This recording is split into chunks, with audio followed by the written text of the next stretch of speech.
How long? So how long were you painting and doing this? 35 years. Are you fucking serious? 35 years? I mean, how often were you taking stuff? All the time. Right. The addiction got so the addiction got so bad, Matthew. And the thing is that when something becomes so easy, that's the thing is, and I'm going to tell you, this is all psychological. This is not has nothing to do with whatever you may think it is. This is all psychological game. The planning, what you're going to pick out, the people in the room, who could possibly get blamed besides myself, because I'm a clean cut guy. You put me up against an Irish guy that I was working with that's drinking all the time and comes in Monday morning half drunk. It's obvious. He took it. You know?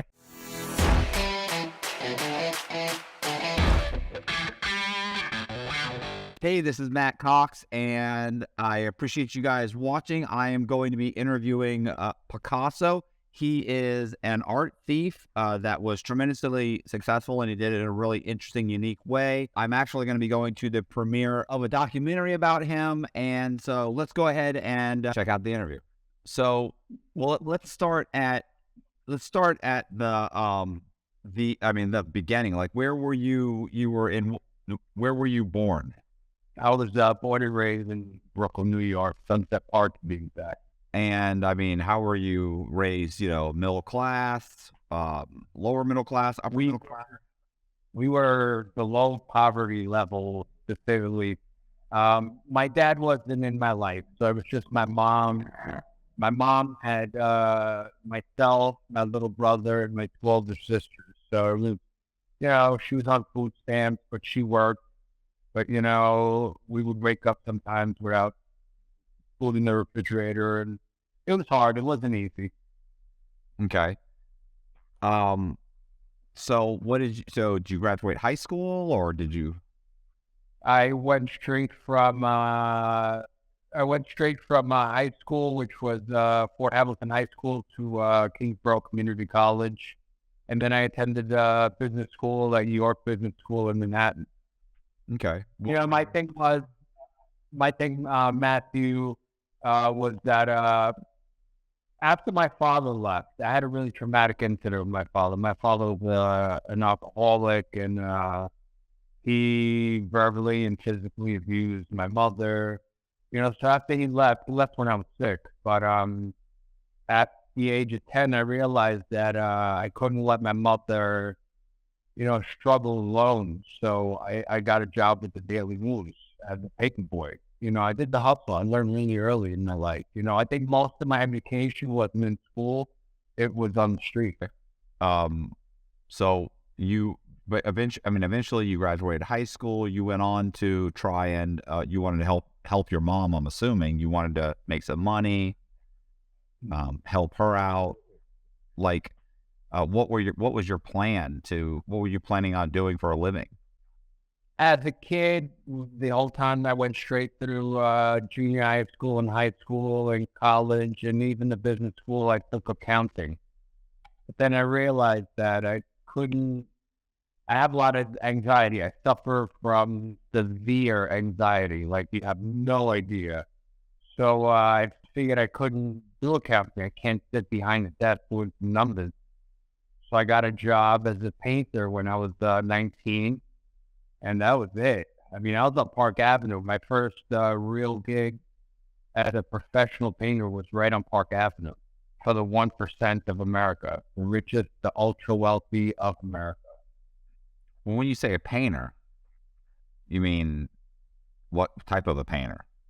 Just a regular house. You were painting building, commercial, painting, all residential, all decorative finishes, fall finishes, gold leafing, wood graining, a lot of exotic finishes like margarino, where we put the finish on the wall, and then we put the mica stones in it, so that way it shows like diamonds out through your wall. It's just beautiful finishes, all exotic stuff that comes from Paris. All the finishes that they have in Paris, we duplicate on sample board, and we do this on some of the highest grossing buildings in Manhattan. 77 Park Avenue. Some of the billionaires row. You name it, we've done it. Okay. Well, how long does this go on? I mean, I'm like, With the same place. yeah, I'm saying like, I mean, so you became a house painter, you got married, you had 2 kids, and now you're going to be retiring in a few years and the story's over. I mean, what happened? You started, obviously that's not what happened, so you went from, Well, this is the like, thing. what Is kind of, on day one, I walked into on day one I walked into Park Avenue. This was a $250 million apartment, gorgeous apartment. I mean, thinking windows from the floor, literally from the floor to the ceiling. 68th floor of this building, amazing building. But anyway, there was so much artwork that the artwork was not only hanging on the wall, but it was in boxes. It was Right. ready to go to where it was going to go. And at that point, I felt love. I mean, I've always loved art, but not to that extent. Like, it's one thing to see it from a distance in a museum that you can't touch it, you can't feel it. But it literally is something else to be in front of it. It's something that'll change your life. I mean, if you can understand art is not something that you just, not a guy with a brush is zigzagging his thing and, that's what he did. You know what I'm saying? This is something that someone put a lot of passion and love into. When people follow the artwork, I mean, people follow artwork all around the world for years. They're followers. They're dedicated followers. right. But on the job, that was it. That was the key. That once I got to Park Avenue with all that artwork, how do you even resist that? You see, I've always been a criminal. There's just some scales to it. You know what I'm saying? It's always Right. been, since I was 10, I've always been a hustler. So by the time I got to 19, forget about it. So, but you weren't an artist yourself. Like, you didn't do art. You just had a passion for it. And now you're walking. Right. But now I was walking into and with this company that we did specialty finishes. So if you translate the specialty finishes into, let's say, regular painting, it's the same language. There's no difference. So what happened? Like, what was the first time that well, I guess, what was the first time you actually took something, and what was the plan? Were you thinking, these people have a lot of stuff, they're not going to miss this one thing? Or were you thinking, I can sell this? Or No, you see, it was never a monetary thing, because artwork is unlike anything else. Artwork is there's no black market for artwork. If somebody tells me they're in, like, it's just, I'm not gonna call my cousin Louis and say, "Yo, Louis, what's the number for the black market again?" That doesn't exist. Work, it's meant to be appreciated, and it would be an insult just to sell it to some random person. It's just, that's not what I did it for. I did it for the thrill. I did it for the ability to see if I can do it. And the plan came together on the very first job, and it never stopped after that. Well, so what was the first job? The very first job was the Park Avenue job. When I saw this particular painting, it was a small painting. It wasn't this extravagant painting. And at the beginning, I didn't know what the value of the painting was either. But I fell in love with the painting, and I decided that painting was going to go with me. We spent 2 months on that job, and by the end of those 2 months, I had already duplicated it. It was a very simple duplication. It wasn't a complicated painting. It was one of those pencil etches. I duplicated it myself by color copy. I couldn't plug wall. Okay. I was saying, because, it's funny, because I know that, Picasso was, so I don't know if you know this. I have a degree in fine arts from the, No, I didn't know yeah, that. Oh. yeah, from the University of South Florida, which, so, I'm actually an artist. So I don't know. What? Yeah, so, I mean, What's a couple of the things, but you don't mention that. You're always including me into the podcast, into the person you're interviewing. yeah, well, yeah, and, I was locked up. I don't know if you know this, I went to prison for like 13 years For what? for bank fraud. Yeah, No. I had, listen, I was on the Secret Service's most wanted list for 3 years. I was on the run. I was on the FBI's most wanted list. I was on a TV show called American Greed. They did a What? Yeah, Dateline. Have you ever heard of Dateline? Yeah. Dateline did 2 1-hour specials on me. What else? I've been on a bunch of shows since I got out of prison. I only got out like 3 years ago. But that, yeah, I kind of what? How long were you in? 13 years. Ooh. Yeah, they were upset with me. Yes, a little bit. Yeah. So I'm trying to think. Like, yeah, I've got So I gotta watch that, man. I really gotta watch that. yeah, I've got. So I do pop art. So That is amazing. and then I sell them. Like I think one of these went to Canada. I sell. I do. Whatever Biggie Smalls. I do. Marilyn Monroe's. I do. I do anything really. I paint all kinds of stuff. But yeah. So I've got an Instagram account called It's Cox Pop Art. It's just Cox Pop Art, and so I do that. I do YouTube.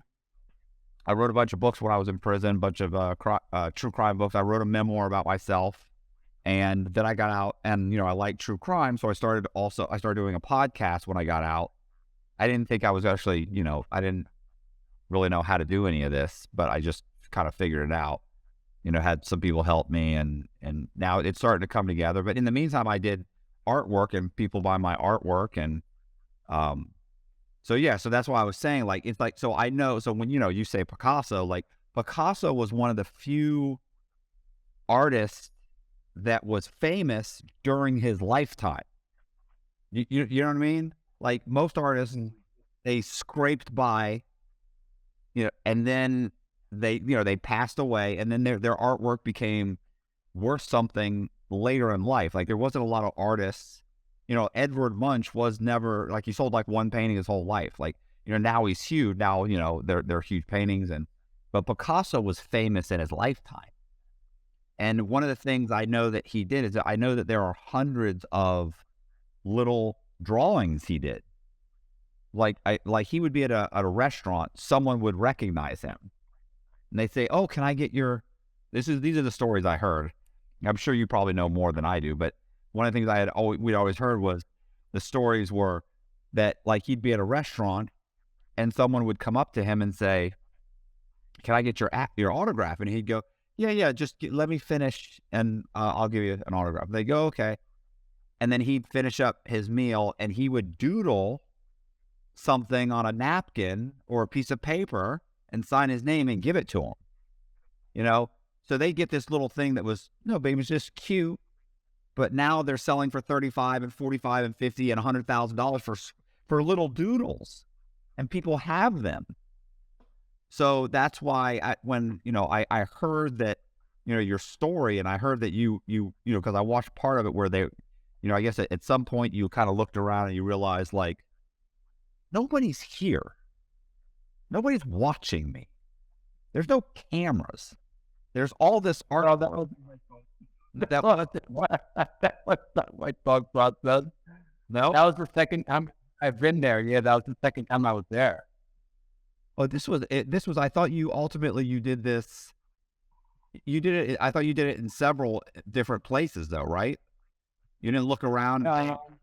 Nobody's watching. This particular, the very last time where I was, where the reality show was filmed, I had been to this particular mansion out in Kings Point on a prior occasion a few years ago.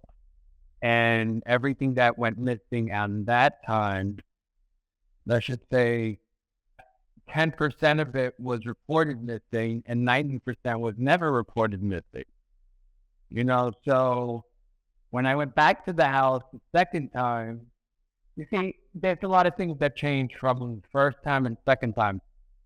And the second time I went back to the house when the house was fully bugged with cameras and SWAT was there and they were everywhere. I was high. I had smoked 2 blunts. To get to work that morning, I smoked 2 blunts. I was calm. Life was good. I had nothing to worry about. So all the red flags, I avoided the red flags. There was so many red flags. There was a red flag that there was a hallway door that I had previously. Remember, I was in the house before. So there was a hallway door that goes from one side to the other. And that hallway door was locked. And I knew what was on the other side of the door because I already had been on the other side of the door. But I should have abandoned ship at that point. That would have been a red flag, would have been no go. But I was high, I was calm, I got maybe a little sloppy, and at that point, I felt at home. I was checking my signatures, validating the paid things, and I was taking what I wanted. That was it. Well, but this isn't the first time. This is... Well, it was the last. Okay. So the first time you take it, you swap out this piece of artwork. Yeah, because I didn't want to steal it. Right. I didn't just plain out steal it. If they see it's stolen, it's gone. Obviously, if you take that poster behind me, I'll know it's gone. Right. But if you swap it out, then you don't know anything's going on. Right. And so they didn't notice. They never noticed. And this is over a span of, I believe the apartment took us, this was just an apartment. I believe it took us 3 months to paint the apartment. Okay. So it was in a span of 3 months from the planning to the execution. That's a long time to paint an apartment. You can paint that whole house in a day. This is Park Avenue. It charge $10,000 a room. It's the best of the best. Pierre Rossini, in the 1990s, was a 20-something-year-old Los Angeles-based drug trafficker of ecstasy and ice. He and his associates drove luxury European supercars, lived in Beverly Hills penthouses, and dated Playboy models while dodging federal indictments. Then, 2 FBI officers with the Organized Crime Drug Enforcement Task Force entered the picture. Dirty agents willing to fix cases and identify informants. Suddenly, 2 of Rossini's associates, confidential informants working with federal law enforcement, were murdered. Everyone pointed to Rossini. As his co-defendants prepared for trial, U.S. Attorney Robert Mueller sat down to debrief Rossini at Leavenworth Penitentiary, and another story emerged. A tale of FBI corruption and complicity in murder. You see, Pierre Rossini knew something that no one else knew. The truth. And Robert Mueller and the federal government have been covering it up to this very day. Devil Exposed. A twisted tale of drug trafficking, corruption, and murder in the City of Angels. Available on Amazon and Audible. So 3 months, you swipe this one piece, and then you go to the next job, and there's artwork there, or no? At the next job, it was a vacant job. There was nothing inside the apartment. No, so there was nothing to. It wasn't always. It was either hit or miss. Right. But most apartments, 95% of apartments, usually had an art collection, and I mean an art collection. Right. Like 300, 400 pieces at the minimum. That's a collection. Yeah, that's insane. Are all these, is all this famous artwork, or is there, some people are just collectors? Some people, that's the thing is, you see these people, I think you said it best at the very beginning of the show. You said it best that most artists, when they put stuff out. They put it out. Nobody cares. Who cares? So these people are just collecting things that they love, they admire, something that they want to decorate the house with, something that would look good in Architectural Digest.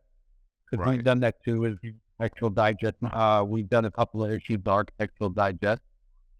So, this is not about investment in artwork. The artist could blow. Even Andy Warhol. Andy Warhol wasn't famous till the end. All right. Yeah, I was gonna say that there's lots of people that are just the rich people that they collected just because it's like, oh, I like that piece, and John and Mabel Ringling, they collected tons and tons of stuff, and stuff they collected wasn't, they just collected because they liked, like, I like this piece. They'd have one piece that was worth, $100,000 next to another piece that you could find it practically in a garage sale. You know what I'm saying? It was worth virtually nothing, but in the end, almost everything ends up being worth something. But a lot of stuff that they collected, the artists weren't even well known at the time, and then after their death, the collection became worth hundreds of millions of dollars. So, and I just always wonder if that's how it goes, just in general. So, how long were you painting? And over the span of these things, like, if the opportunity arises and there's something you see and you like and you think I can work this out, you took advantage of that situation, correct? And then other times there was just nothing there, like you weren't interested in anything, and I'm not interested. Because like you said, you're not selling it. You can't go fucking sell a rib brand. The thing was, I was supposedly happily married, supposedly happily married, great wife, great income, the painting wasn't going to go anywhere, and nobody's going to know where I got it from. When I brought it home, I put it on the wall, and nobody knew anything about value in my household. It wasn't, well, it just went on a regular wall in a regular house. But, I appreciated it. It was always the centerpiece, one thing I can look at every single day and admire, Have you ever heard of the Gardner Museum heist? Yeah, the one that I believe still is not solved. Yeah, right. Yeah, they, like those paintings, like, I always think to myself, like, these guys stole a ton of paintings worth $100 million or $200 million. They can't move. Like, you couldn't move those paintings. You can't sell those. Like, what? Right. I always just assume that. I always think to myself, like, they're probably hanging on somebody's in someone's garage, sitting in a garage, or they're hanging on somebody's wall, and they have no idea what's even on their wall, or they think it's a replica. They probably don't even realize what they have. But so did you ever come close to getting caught? I got caught only that last time when they did the reality show. And that was the thing is, that if you listen, the name of the reality show is called The Brooklyn DA, and I'm featured in episode number 1 and 3. And if you listen to the detective and you listen to the DA in the reality show, they pretty much tell you if he doesn't take anything, you don't have him on anything. All right. But remember, I was already there, and I just told you that 90% of the stuff was never reported. So, everything's on video. If you go out, Google YouTube it, and you can see it. You can hear about comments and all that. But dude, I was coming out of there with something. But the problem was, if I wouldn't just listen to the inside, the spider sense, if I wouldn't listen to that, I wouldn't have got arrested that day either. I still would have been out and about. Your intuition, right? Like, I always say that intuition, like, you got to listen to your intuition. You got to, it's funny too, because intuition, like, people shrug it off, but the truth is, like, every chick I've ever dated knew I was or cheated on, knew I was cheating before. Like, nothing's wrong. They just know. And you're like, nah, you're crazy. And I'm thinking, everything's fine. I didn't do anything. I came home at the same time. I did everything. How did she? Intuition. She knew. You know, if some girl you're dating, something's not right, even if she comes home at the same time, everything's fine. But you know, you're like, nah, something's up. Can't put your finger on it. Your intuition tells you something's wrong. You got to listen to it. When I came out of the mansion, I was in my Mercedes, and I stopped at a stop sign, and I look in the rearview mirror, and I see a camera crew run across the road with a big light and a camera. And I was like, that's odd. That is odd. I was so high, and then SWAT came from everywhere. Dude, they executed 2 search warrants, one in Pennsylvania at my house, where my ex-wife was pregnant, and then one at at the job site in Kings Point, Long Island, at the same exact time, within seconds. So this reality TV show, tell me about that. I don't even know what that is. The Brooklyn DA is a reality show about cases that were specifically taken on by the Brooklyn District Attorney. And it profiles my case as a case of a very prestigious art collection that a painter walked into one day and walked out with paintings. And they show me in episode number 1 and 3, and they had the whole mansion rigged. Not only the mansion, they had, like I said, the camera crew was running across the street. They had another camera crew in Pennsylvania, for the SWAT team. It was a whole reality show put together, and it led to some very strange and eerie circumstances throughout my case that, Matt, I could tell you were insane. You know what I'm saying? It was just crazy. Well, you're saying reality TV show. I mean, it sounds more like a sting. It was a sting, but it was all the reality. So they knew you were taking something. They thought. They rigged the whole place with cameras. They put a situation together that they knew you'd be in the mansion by yourself, and they just hoped you'd take something. Yeah. Okay. What did you take? I took a Picasso painting, I took a Devil's Bay, and I took one other. I forgot the name of it. But the crazy thing is, 2 of the paintings were never recovered, and they still let me out. Isn't that weird? Right. Because maybe they're hoping you would lead them to the paintings. Yeah. Shit, I was lucky for that one. How long ago? What year was this? This was, we're going to go 10 years ago, 2011, 2012, somewhere around that. How long were you painting and doing this? 35 years. Are you fucking serious? 35 years? I mean, how often were you taking stuff? All the time. Right. The addiction got so bad, Matthew. And the thing is that when something becomes so easy, that's the thing is, and I'm going to tell you, this is all psychological. This is has nothing to do with whatever you may think it is. This is all psychological game. The planning, what you're going to pick out, the people in the room, who could possibly get blamed besides myself, because I'm a clean-cut guy. You put me up against an Irish guy that I was working with that's drinking all the time and comes in Monday morning half drunk, it's obvious. He took it. So, I was gonna say, yeah, you weren't selling them, so it's not like you looked like you needed the money. But so, are you replacing them with duplicates every time? Yes. Well, then I'm gonna say there's 9 times that I can remember that I didn't replace them because I knew that it wasn't gonna be that.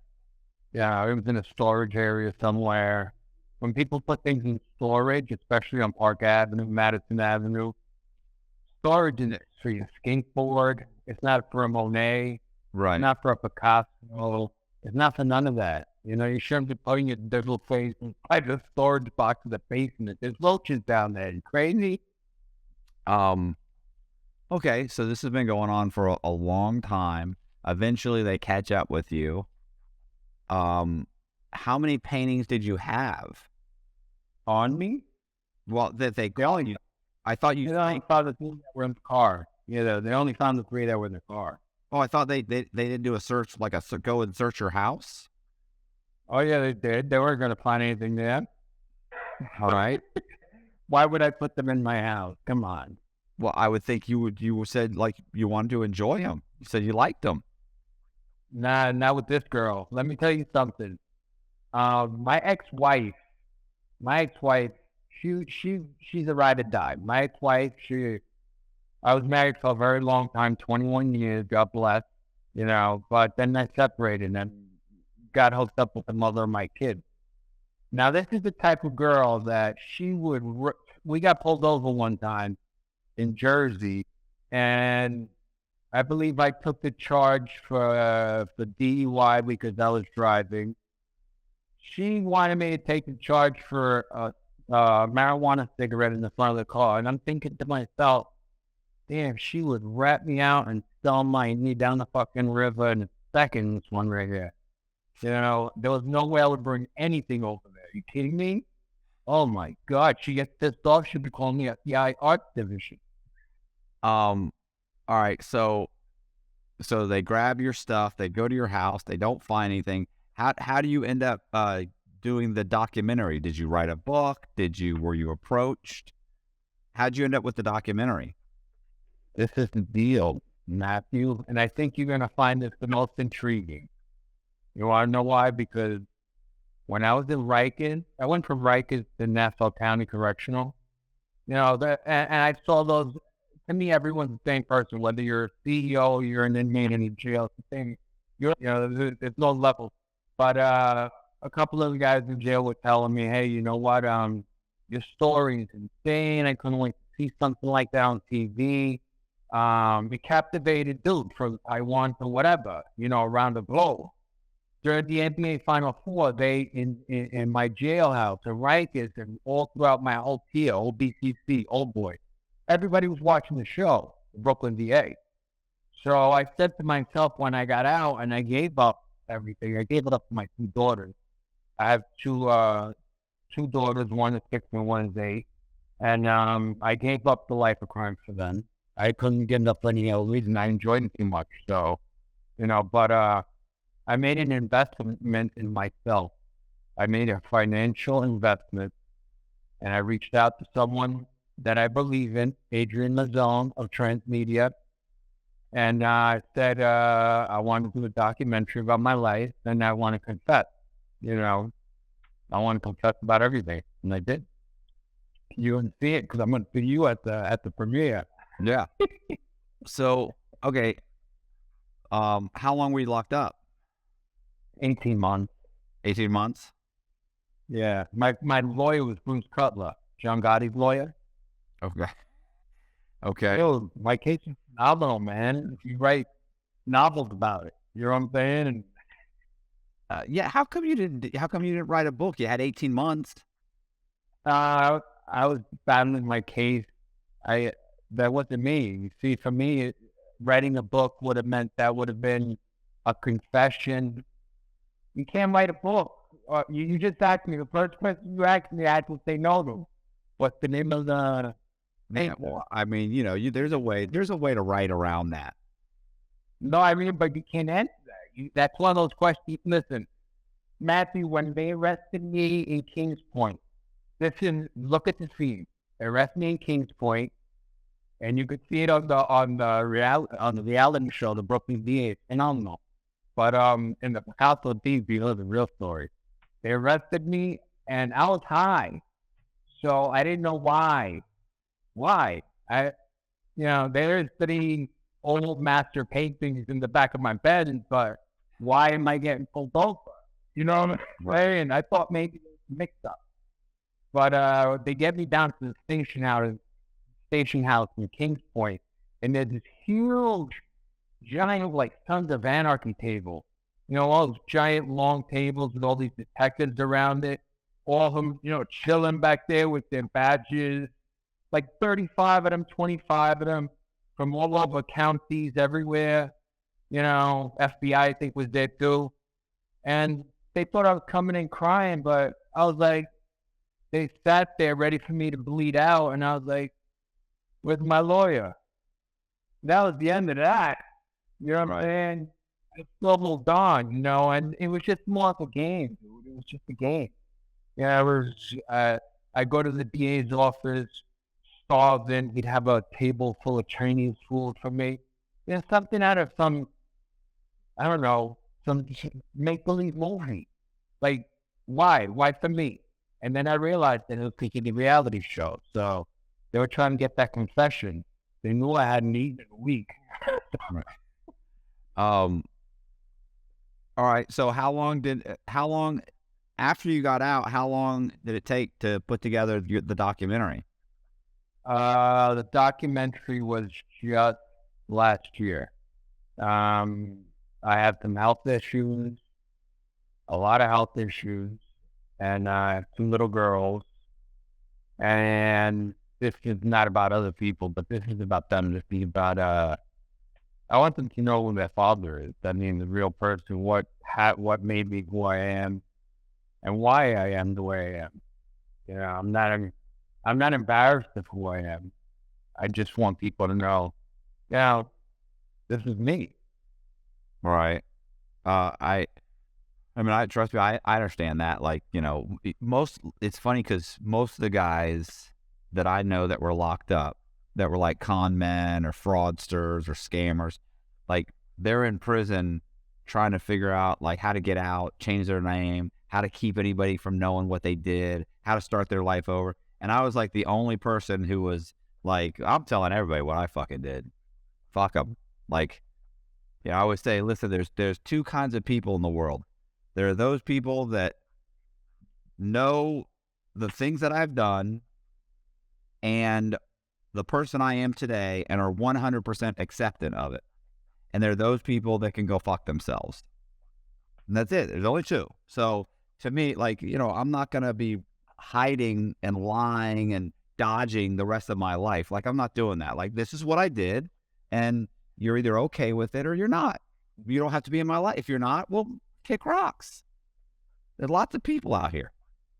So, yeah. So, I mean, I know exactly what you're saying. Like, I'm not going to, I mean, obviously I would have preferred not to go to prison. I could have missed the prison part. I'm okay. I agree. Yeah. I see something. I read people. Wherever you're from, I could read straight through you. But there's something about respect that I see in you. Like, you won't let somebody disrespect you. Am I right? That what? You won't let somebody disrespect you in jail? That I wouldn't?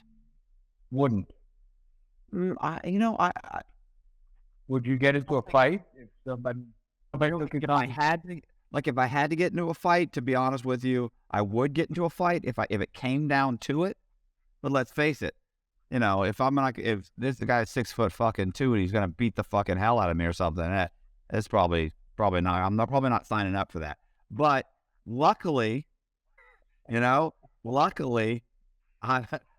did that. That didn't, I didn't have to run into that issue. And honestly, I taught the real estate class. I taught GED, and I taught the real estate class, and I wrote people's true crime stories.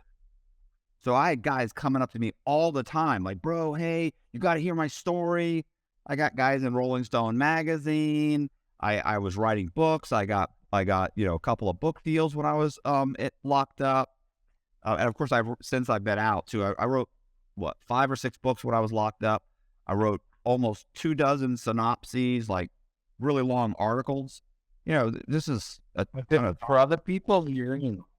No, I did it for other people. I mean, those people, I had them attach their life rights to the article.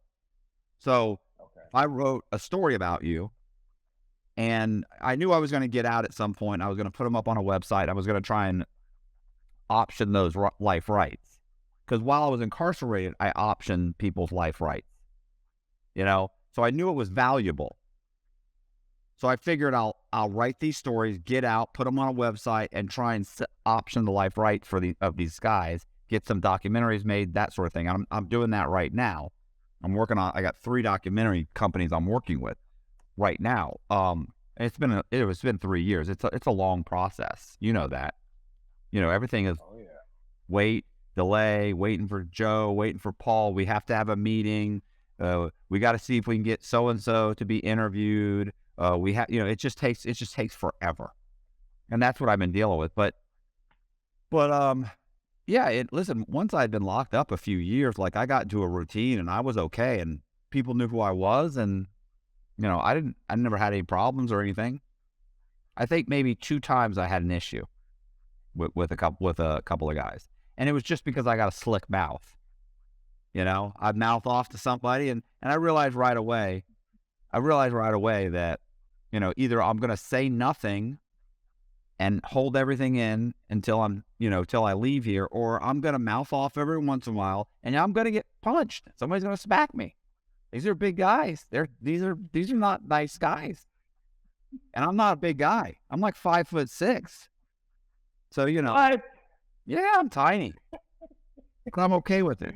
So Size doesn't matter. Let me tell you something. I was telling a friend of mine the other day that when I was inside, there was this dude. He's this huge monster of a man, and he had mental health issues. But he got on me like this point, like he was gonna bother me, and I knew that if he took me, he was gonna beat the fuck out of me. All right, he would have dragged me. So I had no commissary money, so I couldn't pay anybody. right. And I didn't know anybody in there, so that wasn't going to happen. So you know what I did is I figured out a plan. There was a gang running our house, right? And he's not in the gang. So there's a particular gang running our house. So I played this mime, on them, and I said to them, my sister, she's a hustler. What about if I get my sister into the visiting room to pass you a half ounce of weed, and you give me half and you take half? This was all like, check this out. It was all going like that. So that happened in the morning. This nitwit got on me by lunchtime, just picking on me, and I knew that, dude, I couldn't take it to the head with this guy because this guy would have fucked me up. He was a nut. So I said to the guy that I was talking to, the head of the, I think his name was Gun something or other. I said, yo, dude, I'm out of this house, bro. This guy fucking with me, man. How the fuck we gonna do this shit? I'm going to another house, bro. You know what he did? He got together 3 guys, and he put a little bird in this guy's ear. Stop fucking with Picasso. Right. This guy flipped out, and he attacked the CO, the correctional officer. They had to bring the turtles in to beat the fuck out of him and get him out. See, so that's the point is, it's not about size, because this guy would have taken me, he would have wrapped my head around the fucking toilet. It's about, you gotta use what you got. You got brain to fucking get the bigger guy and beat the fuck out of that guy. You know what I'm saying? There's always a will, there's a way. There's a lot of guys in there with mental health problems. Oh, you tell us. No. I mean, I didn't know there were so many, I remember one time this guy, he came up to me and said, listen, he said, can I talk to you for a second? I was like, yeah, what's up? And he goes, listen, man, he said, I'm taking anger management. And my first thought was, man, and no conversation has ever been a good conversation that started with, I'm taking anger management. Like, I thought this conversation is about to go bad. And I was like, okay. And I thought, what's happening? And he goes, you've been slamming your door every time you leave the cell. And those doors are heavy. So, you go to close them, like I'm just kind of pushing it, not that I'll walk out and I kind of close and I know it'll close. But of course, I'm 15 feet away by the time it goes bam. And he lives in the cell next to me. Now, I didn't know this because I barely paid attention to anything that was going on. I didn't know really anybody in the unit. I went to my cell. I read all the first few years. I was in a medium security, and I looked at him and he goes, man, you slam the door every time you leave the cell. And I looked at him and I go, are you in this unit? And he goes, man, I'm your next door neighbor. I said, I'm in the cell next to you. And I went, did you just get here? He goes, I've been here 6 months. I've been here as long as you. And I went, I'm sorry, bro. I don't even pay attention. Okay, so go ahead. He's like, I'm trying to work on my anger, and I'm supposed to talk to you before I do something. And I thought, well, thank God for anger management. I was like, ew. I said, well, listen, I'm gonna make a valid effort to try and correct that, and I will close the door. He's like, yeah. I feel like you're doing it on purpose. I'm like, bro, I don't even know who you are, man. Like, I hear you, but I didn't even know you were my neighbor, but I'm gonna make an effort. Matthew B. Cox is a con man, incarcerated in the Federal Bureau of Prisons for a variety of bank fraud-related scams. Despite not having a drug problem, Cox inexplicably ends up in the prison's residential drug abuse program, known as RDAP, a drug program in name only. RDAP is an invasive behavior modification therapy specifically designed to correct the cognitive thinking errors associated with criminal behavior. The program is a non-fiction dark comedy which chronicles Cox's side-splitting journey. This first-person account is a fascinating glimpse at the survivor-like atmosphere inside of the government-sponsored rehabilitation unit. While navigating the treachery of his backstabbing peers, Cox simultaneously manipulates prison policies and the bumbling staff every step of the way. The program: How a Con Man Survived the Federal Bureau of Prisons' Cult of RDAP. Available now on Amazon and Audible. Listen, I kept slamming that door. Like, I would walk away just by accident. And finally, my cellie came to me and said, this dude's gonna kill you. Do you understand? And I was like, fuck, I can't believe, it's a hard habit to break. So, yeah. But I did stop slamming the door, which was stupid. And luckily, I didn't have to I'm sure if I got my ass beat, I'd have probably figured it out real quick. I'd have probably never slapped that door again. But, yeah, there's some real mental cases in there. And then I taught, the GED, I taught the SLD GED. So I got the guys that can't even pass the GED. There's like the slow learning disabled guys that are like, you're trying to teach them like basic math and like they can't count change. And it's like, oh, wow, like this is bad. Like, I'm like, look, you need to know how to count money. And they're like, my bitch count that money. I'm like, yeah, I know, I get it. You're going to go back. But when you go back out, they're like, I'm going to sell drugs again. I'm like, yeah, but what if she doesn't count it right? Like, what if she counts it wrong? And he's like, I put that pipe on her. She count that shit right. I was like, that's probably true. But, listen, that was not an environment I was really prepared for. So, yeah, when I went in and over the yard of Reiki, and I was walking the track with this dude, and I'm like, he's like, what are you in for? I said, I'm in here for art, being live. And I said, what are you in here for? I cut up the corrections officer and I murdered my wife. And he went on and on. I was like, oh shit. He seems like such a nice guy. Listen, like the guy I hung out with the most in prison is in prison for murdering 2 FBI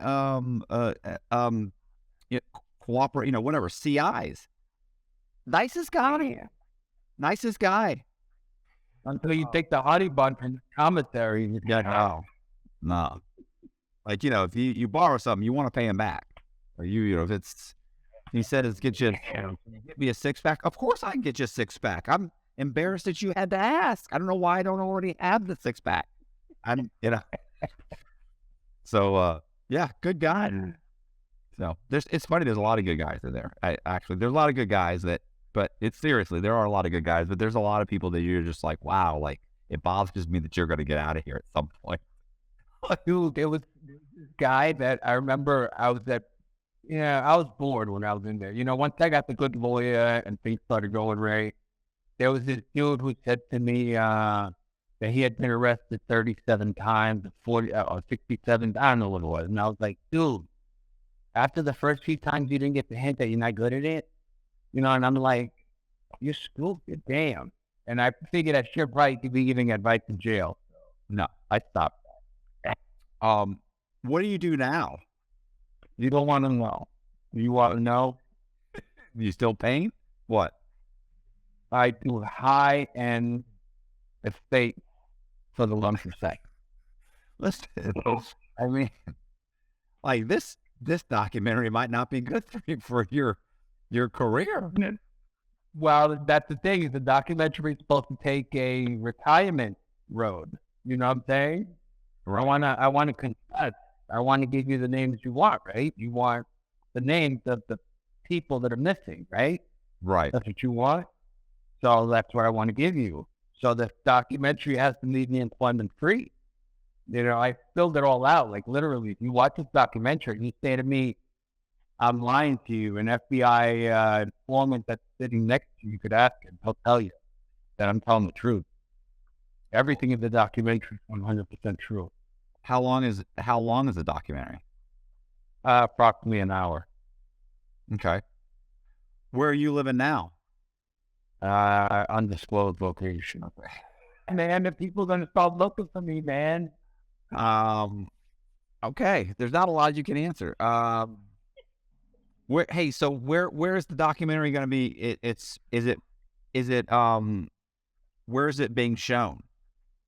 We are doing a private screening for the media and the critics, right? Like yourself, right? In Fort Lauderdale, Florida, on April 30th, and hopefully once we find a platform that we're going to stream it on, then we'll be able to let you know about that.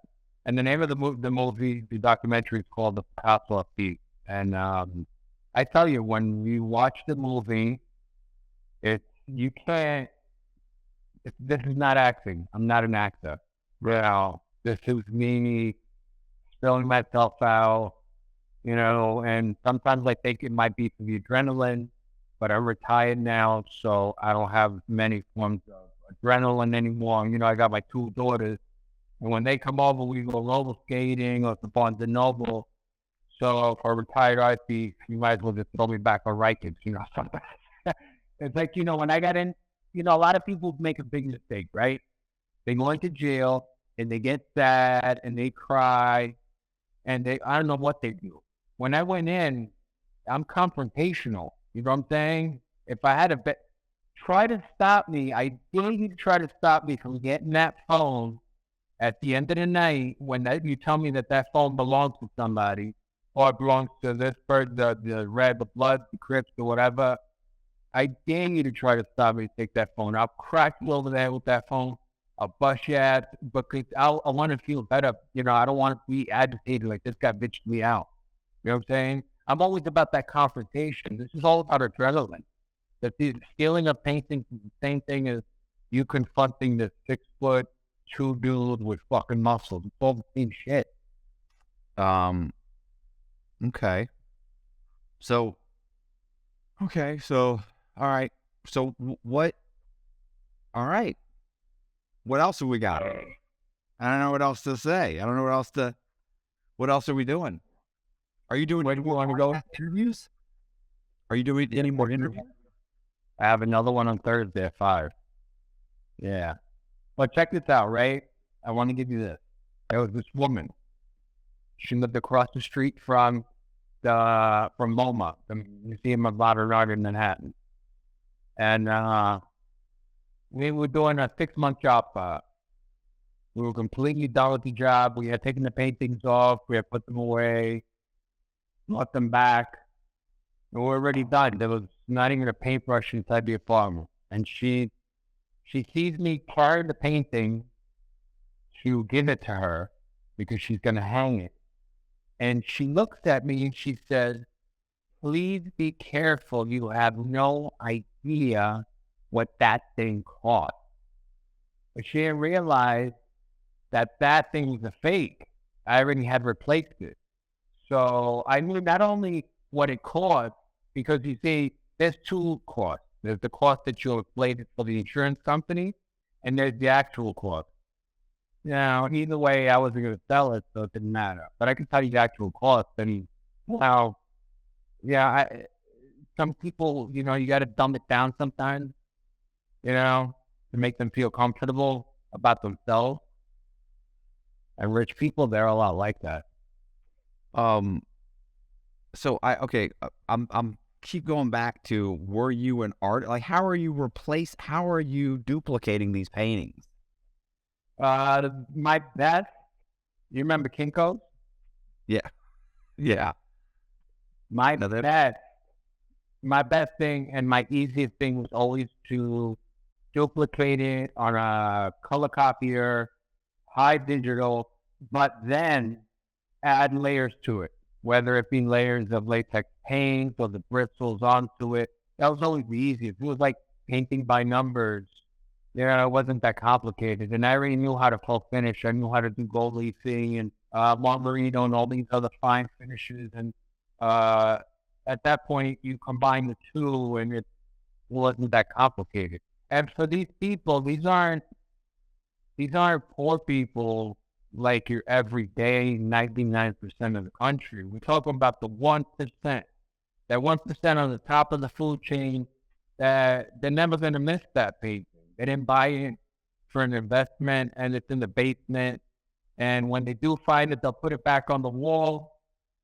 Then I got to know it's not there, And there's no, if you go to a museum, there's people like myself. I go to museums and I scrutinize pictures. I go to a museum close by, and I'll look at the fibers, and I'll look at the layers of paint and the gold leaf, and I'll scrutinize every little thing. I could tell you if it's fake or not.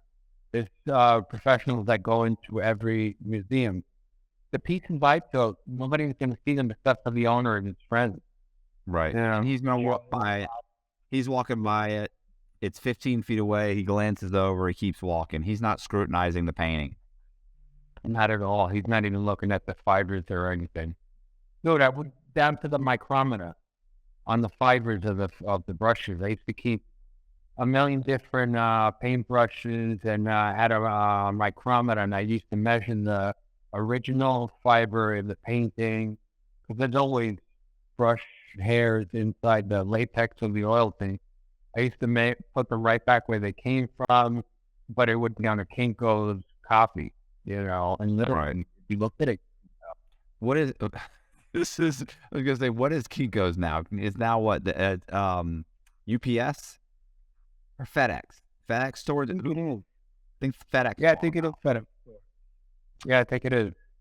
You can't do that nowadays, though, because now you got cameras in there, and they won't let you put no masterpiece on no printer. Okay. When I was in there, You got what? I got free commentary because I was in the newspaper every day. So out of respect, inmates would bring me commentary. I had no commentary.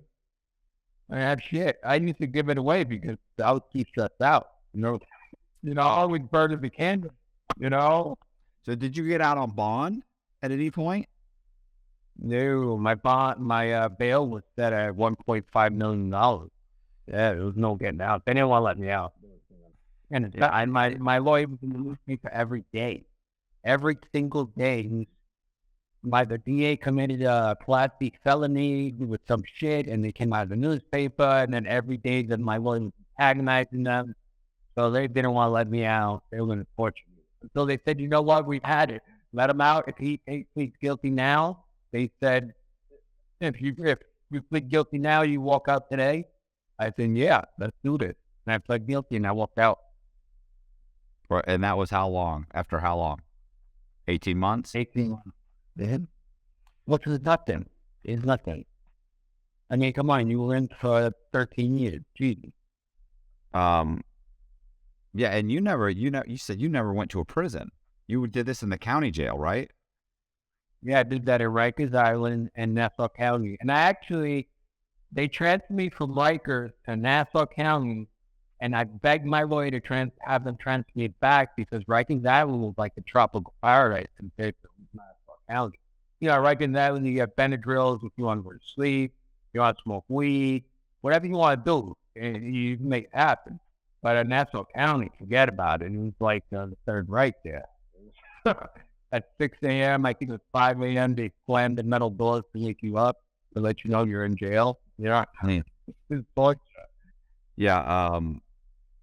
Yeah, county jails are the worst. Like I the whole time I was locked up in the county jail or the U.S. Marshals holdover, because I was in a federal prison, but you're still being held in a county jail. You know, you're in the U.S. Marshals holdover. Well, it's a county jail. So, but the whole time you're there, I remember all the guys kept saying, "Man, I can't wait to get sentenced and go to prison. I can't wait to go to prison." I was like, "Is prison better than this?" And they were like, "Oh, prison's way better than this." You know, yeah, and so it's just true. Like as soon as I went to prison, I was like, "Oh wow, this is like you could go work out, you can get a job, you can take classes, you can move around. Like everything's nicer. You could actually like start like a little life, not a great life, but start at least have a life. You know, people aren't coming and going. You can hang out with people, have regular friends." Watch movies, get ice cream at the commissary. Like you could do some stuff. Yeah, I couldn't do that. That wouldn't happen. No.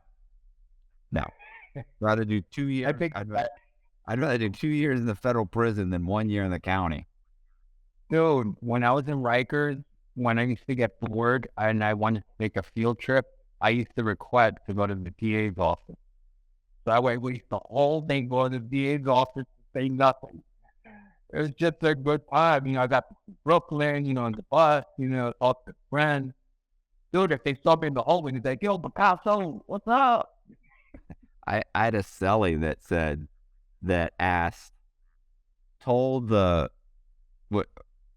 said he wanted to talk to the U.S. attorney. Said, "You know what? I'm going to talk to the U.S. attorney." They brought him the U.S. attorneys, said, "Listen, I'm starving. Can y'all get me something?" You know, and they were like, yeah. So they said, "What do you want?" Yeah, wants like, two McDonald's hamburgers and some fries. They were like, "Yeah, no problem." So they go and they get it and they come and he sits down and he eats the fries and everything and eats the hamburgers and sits there for a minute and he goes, "I just don't feel right about this. I need to go back. Can I go back to the prison?" They were like, "Oh, no. Or go back to the jail." And said, "Listen, you're never coming back here again. You understand? If you think you're fucking right," he's like, "Yeah, I know. I was never coming back to begin with. And I can't stand the food there. And I know it's a fucked up thing." And they're like, "Okay, that you're playing." He said, in the end, it cost me like 6 extra months. Those 2 hamburgers cost him like 6 more months. They wouldn't give a deal. They wouldn't do anything. So. Dude, that is some cold, hard stuff there. I mean, he thought people think they're cute. They don't think it's cute. The crazy thing is that, we write our own ticket. I've always known, like, literally, since I was a little kid, I've always lived life looking over my shoulder for police or another bad person. You always, if you take that ride, you write the ticket. So when I wrote that ticket and I got arrested, I expected what I expected. I wasn't, if it wasn't for the fact that my girl was pregnant, that was the only missing factor. That factor was something, you don't play into when you commit crime, like bring out 2 daughters. I couldn't imagine being away from them for half a second, Right. So I couldn't do any of that anymore. I'm retired. I'm done. I'm cooked. Well, all right. Well, what are we doing? Were you good? I don't know. I might. I mean, is there anything else you want to talk about? You want to, is there like an official website or a link you want to give me to put Picasso, born in Brooklyn on Facebook is the main page, which you could also find under Picasso Vega on Facebook and on LinkedIn. And I do daily updates on there's so much going to go on for the premiere. I don't know if you've heard, but the premiere is going to be insane. There's going to be Miss Universe models there. It's going to be crazy. There's alcohol from 3 different places. There's going to be singers there. It's going to be wild. It's going to be wild. So is there a trailer? A trailer? I haven't seen a trailer yet, no. But I would have to tell you that the film was actually filmed in Brooklyn. We, keeping to, the original title was going to be Picasso Born in Brooklyn because, the Daily News gave me the name Picasso. I didn't make it up. It wasn't delusional. I made the front cover of the Daily News with the name Picasso over my head. It wasn't a flattering Picasso.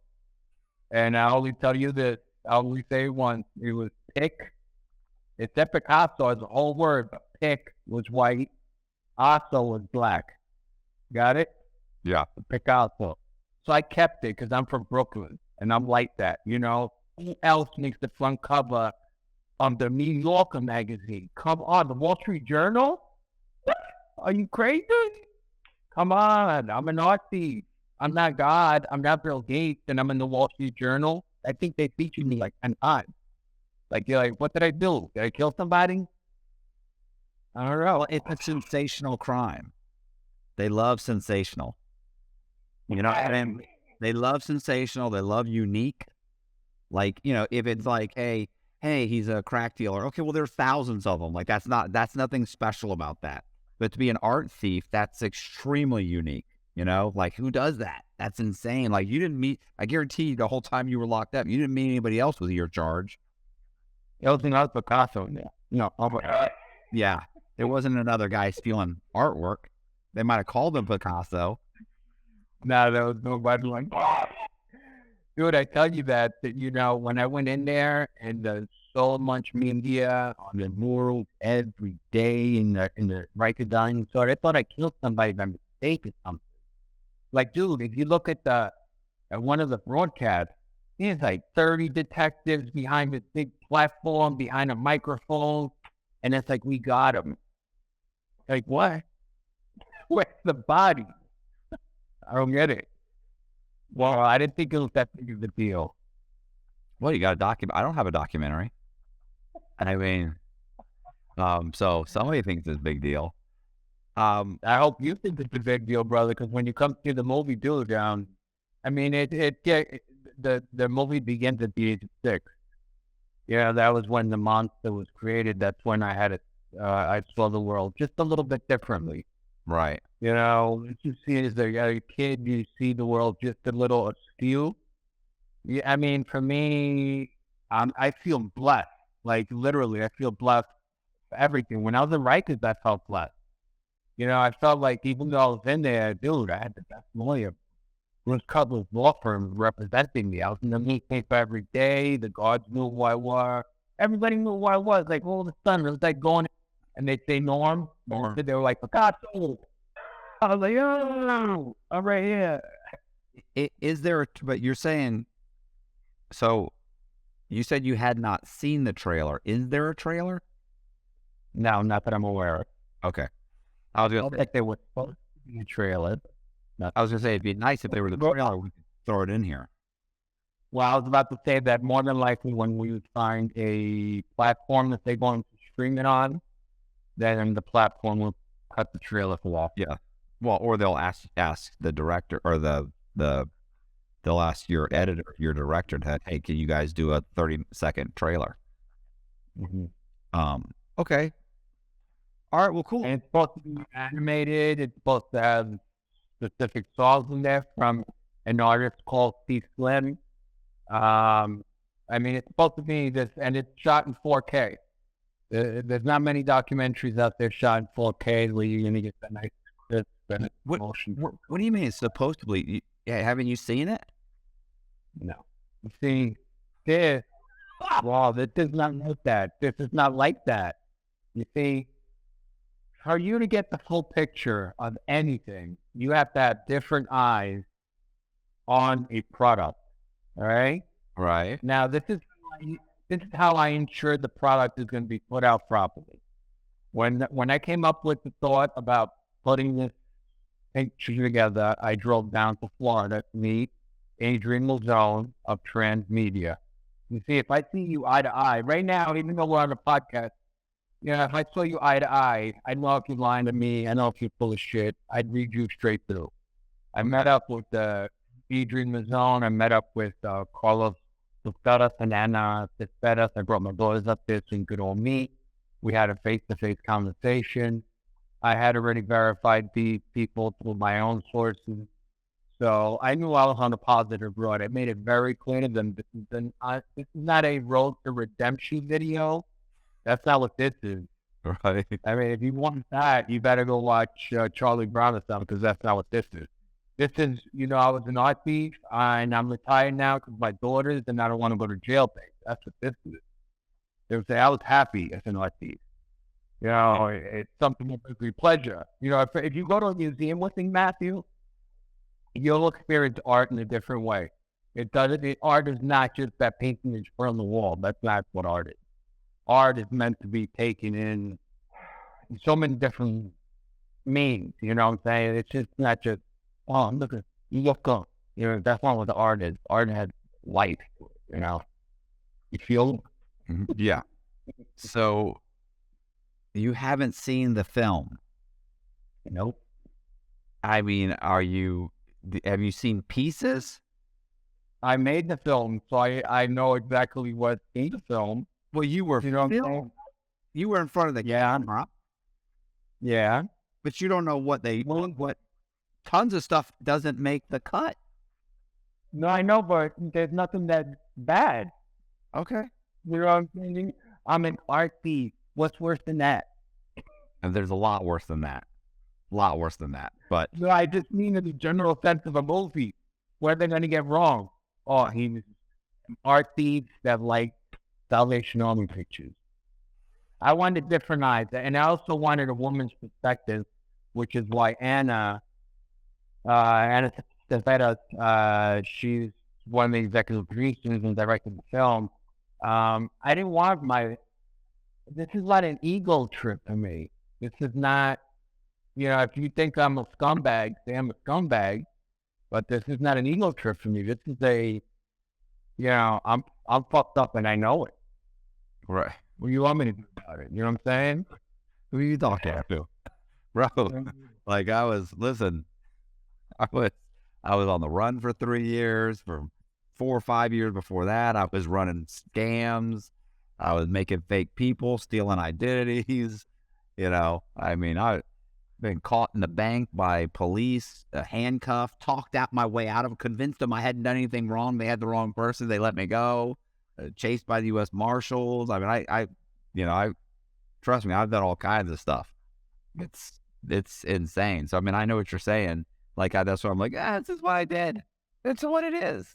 Like, you get to a point where it's like denying it's just, there's no point in it. So you might as well lean into it. So I know what you're saying. It's like, I'm not going to deny it. So I might as well just tell you everything. I might as well this is what happened. Like, don't hold back. There's no reason to hold back at this point. There's too many articles about me. There's too much stuff out there. So you can't hide from it. So you might as well lean into it. So if everything you're saying makes sense to me. Dude, and the thing is, I don't see this as redemption, but the monster that I am, the monster that I feel I am, when I look in the mirror, I see a monster. That's what I see. I know what I did. Nobody else knows what I did. And I could continue my life doing what I'm doing, or I could be there for my girls and change their lives. And I take them to the museum and I teach them about art. We spend a lot of time together. We do a lot of stuff together. They're my therapy. They're my everything. Like I said, I can't imagine a thing without them. They the way the sun rises and the sun sets is my girls. When they sleep, I watch them because they're full of beauty that I only get from on the weekend. So I have a very limited span of time that I could, put memories in their head of me. This movie is everything, start to finish. So are they going to go to the premiere too? No, they're not going to go to the premiere because I don't know. I don't know if there's an FBI agent going to be sitting next to you, Matthew Cox. Let's just say the movie's real. The movie ain't no bullshit. Right. We're talking about the FBI has a whole division. FBI has a whole division for art theft. Why wouldn't you send your top guy over there? What's the statute of limitations on art theft? I don't think there's a statute of limitations on art theft. There's got to be. But you got to prove it. No, why? Why would he that? I mean, because if they find the two paint, if I after a certain amount of years, if I find the two paintings that they say I stole, even though I didn't, if they can if I take find them back, they can't charge you with them. oh yeah, because of the catch That's 21 what or they- whatever. Yeah, I guess. They're not going to say they're yours. All right. Oh no, you're taking them back. We're just not going to charge you with them. I ain't giving them back. So, yeah. The only thing that doesn't have a statute of limitations is murder and espionage. Yeah, so everything else has one. It may be 20 years, but there's a statute of limitations to pretty much everything. Yeah. But I would always think, I mean, it would be a smart thing if you know that there's a movie about art theft, then you want your law enforcement will become educated. I would think. Let me tell you something, Matthew. No. Let me tell you something. When they got to my house in Easton, there was a Monet hanging in the toilet, and they walked right by it. And I was like, huh, that's peculiar. All right. Hey, you know what? Have you ever seen the movie The Good Thief? No, that's with Adrian Brody? No. No. It's got Nick Nolte is in it, No, I gotta watch that. bro. If you can watch it, like if you can find it and watch it, you should watch it. It's good. It's about a con man, and he has a Picasso. Like he won it from Picasso, but it's not a real Picasso. Like he's got everybody believing it's a real Picasso. He borrows like $1 million on the painting. He's had it sitting in his house for like 20 years. Everybody's heard the story. And then so when he finally needs some money, he borrows against the Picasso, and it turns out, and of course it's not. It's a fake. And it's a whole scam. The whole movie is just this one scam after it. It's a great movie. It's a great movie. But yeah, it's good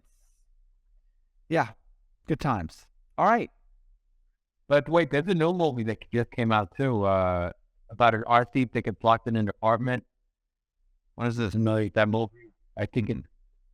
I forgot the artist's name. It just came out, but it's an limited release on AMC theater. I was gonna go check it out, but I didn't get a chance, so I'm too busy watching Super Mario Brothers GTO. Wow. That's a life change. All right. Oh, William Dafoe. William Dafoe is in it. He's an art thief that gets locked in his apartment, and he's it's on AMC AMC theater, limited engagement. William Dafoe was great in To Live and Die in L.A. when he's a counterfeiter. That's a good movie. Are you kidding me? To Live and Die in L.A. It's a great movie. He's a counterfeiter. You'd like that one. He's an artist. Okay. Brother, after you watch the show, after you watch the movie, I want you to have me back on the show and tell me what you think. Honestly, don't pull punches. Just be honest. Now, make me we're in jail. I am in shock that you haven't seen this thing. Look, I definitely want to talk like right after. What do you expect? What do you expect me to? I make me look bad. No, it's not that. It's that I think you're always shocked at what they cut. Like you typically you see these things, you're like, I can't believe they didn't say this or they said that, or man, they took this and that. It's out of context. I didn't mean it that way, and but I think you sound like you're a lot like me, where it's like I feel like I'm okay with what, like, if as long as it's true, I'm okay with it. If it makes me look bad, I'm okay with it as long as it's what I did. Like, don't say that I did this when I didn't, when what I actually did was bad enough. Say what I did. I'll own up to what I did, but don't make it look like I did this over here, because I didn't. So I think you're the same way. I just, I also think that we don't always see ourselves the way we truly are. And Dude, you hit the nail on the head, bro. Yeah. So sometimes you'll see stuff and you're like, wow, is that really how people see me? Like, but you have to be okay with that, because like I would say, listen, like if 20 people say you're an asshole, you're probably an asshole. You may not see it, but they're not all wrong. If 20 people will say that you're an asshole. So, but I'm okay with that. And you seem like you're the same way. So, yeah. Dude, let me tell you, this is a true story. My son, I have a son, his name is Bobby, and he's 30 years old, and he's grown. But when he was young, I was a young father, and I didn't have a father, so I didn't know what it was like to be a father. I didn't have vices, I didn't drink, I didn't smoke, I didn't do weed, none of that stuff. So I was full-blown anxiety, rage, all boiling together. I used to call her names, he would throw away, I used to, agitate the situation. And my son doesn't talk to me. I reached out to my son, and my son, there's no communication. And it's because I was an asshole. You took the words out of my mouth, and I know I'm an asshole. When I look in the mirror, I know what I did to him. I can't forget about it because I see it, I feel it, I was there. You accept it. And then you know what? You just see it every day. You don't move on from it because I don't know how people say, oh, let's stop beating yourself up all about it, because you can never stop beating yourself. You did it. You know what I'm saying? You hurt somebody's feelings, and now he doesn't want to talk to me. What can I do? I still love him. He knows I love him. But I was an asshole, so that's the price I'm paying. Well, listen, my son doesn't talk to me either.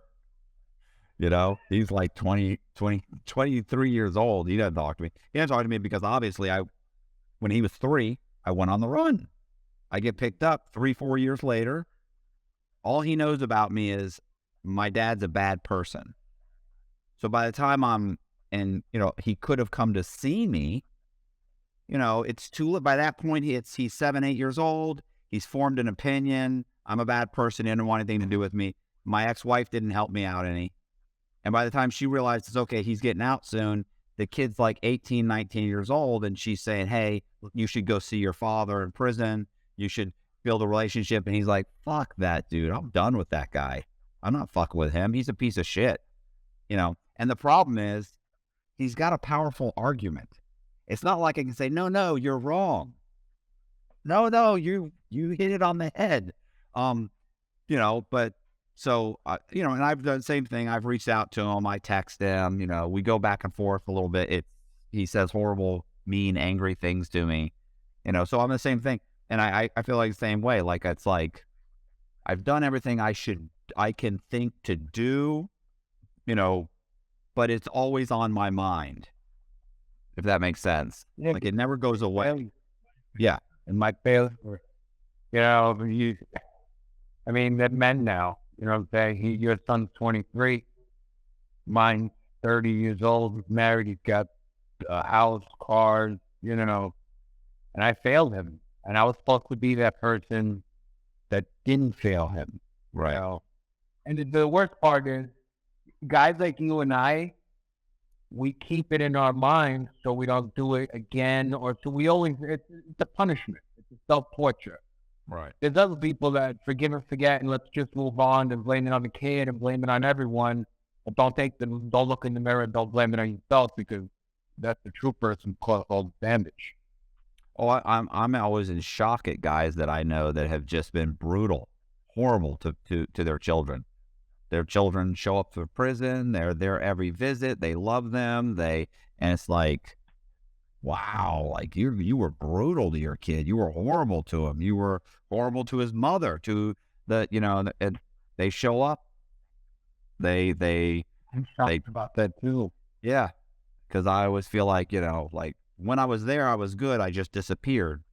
But which was a shitty thing to do, obviously. But this is a horrible conversation. Let's end this. No, it's actually not a horrible conversation because it's a learning point, And that's the whole point, though. That's the whole point of the movie. It's like I got fucked up at 6 years old. Are you mad at me because at 6 years old I saw some shit that I shouldn't have seen and I became fucked up? I see life as normal for me. And just so you know, this movie has already cost me one job because I was talking to a coworker. You see, I'm real. I told the coworker, look, I'm making a movie. And this bastard went to the boss and ratted me out. I expect if this hits big, that, I expect to get fired. So, Right. Write our own check. This check is written. But Right. if it's big, I get fired. That means I made it big, right? So then who gives a shit? Yeah. It's a problem you should be able to handle at that point. Yeah, exactly. I mean, damn, I've had worse, I just want to be able to, I would like to be able to do something that I like to do and be able to spend as much time with my girls till, you bury me in the backyard or something. All right. Well, I will see you in a few days. No, don't catch COVID or anything. I want to see you at the theater. It's supposed to be I'll be there. crazy. I'm going to be there with my wife and my her daughter. Kid? Yeah, she's got a daughter. She's 16. So she's excited. She's never been anything like this. So it'll be cool. It's supposed to be insane. I mean, Yeah, I've read the whole thing. Like, it's going to be great. I'm excited. Adrian throwing this lavish premiere. I love it. Oh, and Noah Charney is in the movie. I know he's not on this poster because your poster is one of the first ones. But Noah Charney is an author, and he writes a lot of books on art and theft of art. So he's in the movie. He makes a special appearance, which I'm so excited about. So please check him out. Hey, I appreciate you guys watching the video. Do me a favor and hit the subscribe button, hit the bell so you get notified of videos just like this. Also, I'm going to leave all of Picasso's social media links are going to be in the description. I'm going to try and figure out if we can get some kind of a link to the official movie, either the trailer or to the website. I appreciate you guys watching. Also, when I was locked up, I wrote a whole bunch of true crime books, so check out the trailers. Do me a favor, if you want to see more content like this, join my Patreon. It's like $10 a month. That's not a lot of money. All right, see ya. Using forgeries and bogus identities, Matthew B. Cox, one of the most ingenious con men in history, built America's biggest banks out of millions. Despite numerous encounters with bank security, state, and federal authorities, Cox narrowly, and quite luckily, avoided capture for years. Eventually, he topped the U.S. Secret Service's most wanted list and led the U.S. Marshals, FBI, and Secret Service on a 3-year chase, while jet-setting around the world with his attractive female accomplices. Cox has been declared one of the most prolific mortgage fraud con artists of all time by CNBC's American Greed. Bloomberg Businessweek called him the mortgage industry's worst nightmare, while Dateline NBC described Cox as a gifted forger and silver-tongued liar. Playboy magazine proclaimed his scam was real estate fraud, and he was the best. Shark in the Housing Pool is Cox's exhilarating first-person account of his stranger-than-fiction story. Available now on Amazon and Audible. Bent is the story of John J. Boziak's phenomenal life of crime. Inked from head to toe, with an addiction to strippers and fast Cadillacs, Boziak was not your typical computer geek. He was, however, one of the most cunning scammers, counterfeiters, identity thieves, and escape artists alive, and a major thorn in the side of the U.S. Secret Service as they fought a war on cybercrime. With a savant-like ability to circumvent banking security and stay one step ahead of law enforcement, Boziak made millions of dollars in the international cyber underworld, with the help of the Chinese and the Russians. Then, leaving nothing but a John Doe warrant and a cleaned-out bank account in his wake, he vanished. Boziak's stranger-than-fiction tale of ingenious scams and impossible escapes, of brazen run-ins with the law and secret desires to straighten out and settle down, makes his story a true crime con game that will keep you guessing. Bent: How a Homeless Teen Became One of the Cybercrime Industry's Most Prolific Counterfeiters. Available now on Amazon and Audible. Buried by the U.S. government and ignored by the national media, this is the story they don't want you to know. When Frank Amadeo met with President George W. Bush at the White House to discuss NATO operations in Afghanistan, no one knew that he'd already embezzled nearly $200 million from the federal government, money he intended to use to bankroll his plan to take over the world. From Amadeo's global headquarters in the shadow of Florida's Disney World, with a nearly inexhaustible supply of the Internal Revenue Service's funds, Amadeo acquired multiple businesses, amassing a mega conglomerate. Driven by his delusions of world conquest, he negotiated the purchase of a squadron of American fighter jets and the controlling interest in a former Soviet ICBM factory. He began working to build the largest private militia on the planet, over 1 million Africans strong. Simultaneously, Amadeo hired an international black ops force to orchestrate a coup in the Congo, while plotting to take over several small Eastern European countries. The most disturbing part of it all is, had the US government not thwarted his plans, he might have just pulled it off. It's insanity, the bizarre, true story of a bipolar megalomaniac's insane plan for total world domination. Available now on Amazon and Audible. Pierre Rossini, in the 1990s, was a 20-something-year-old Los Angeles-based drug trafficker of ecstasy and ice.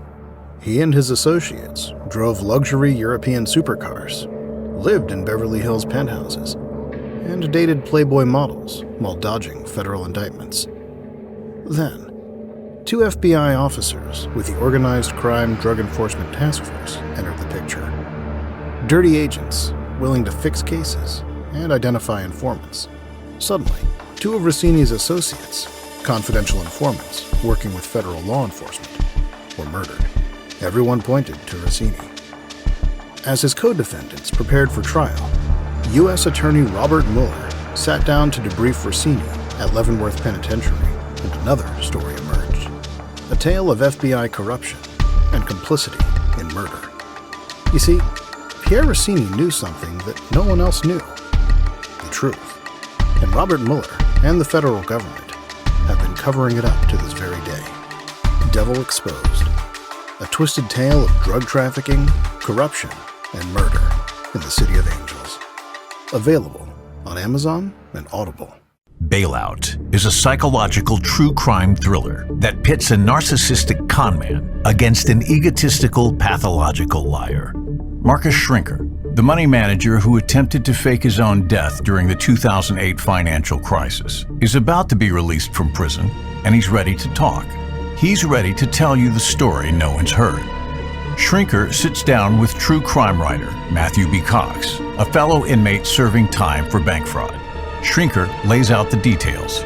The disgruntled clients who persecuted him for unanticipated market losses, the affair that ruined his marriage, and the treachery of his scorned wife, the woman who framed him for securities fraud, leaving him no choice but to make a bogus distress call and plunge from his multi-million-dollar private aircraft in the dead of night. The $11.1 million in life insurance, the missing $1.5 million in gold. The fact is, Schrinker wants you to think he's innocent. The problem is, Cox knows Schrinker's a pathological liar, and his story's a fabrication. As Cox subtly coaxes, cajoles, and yes, cons Schrinker into revealing his deceptions, his stranger-than-fiction life of lies slowly unravels. This is the story Schrinker didn't want you to know. Bailout: The Life and Lies of Marcus Schrinker. Available now on Barnes & Noble, Etsy, and Audible. Matthew B. Cox is a con man, incarcerated in the Federal Bureau of Prisons for a variety of bank fraud-related scams. Despite not having a drug problem, Cox inexplicably ends up in the prison's residential drug abuse program, known as RDAP. A drug program in name only. RDAP is an invasive behavior modification therapy, specifically designed to correct the cognitive thinking errors associated with criminal behavior. The program is a non-fiction dark comedy which chronicles Cox's side-splitting journey. This first-person account is a fascinating glimpse at the survivor-like atmosphere inside of the government-sponsored rehabilitation unit. While navigating the treachery of his backstabbing peers, Cox simultaneously manipulates prison policies and the bumbling staff every step of the way. The program. how a conman survived the Federal Bureau of Prisons' cult of RDAP. Available now on Amazon and Audible. If you saw anything you like, links to all the books are in the description box.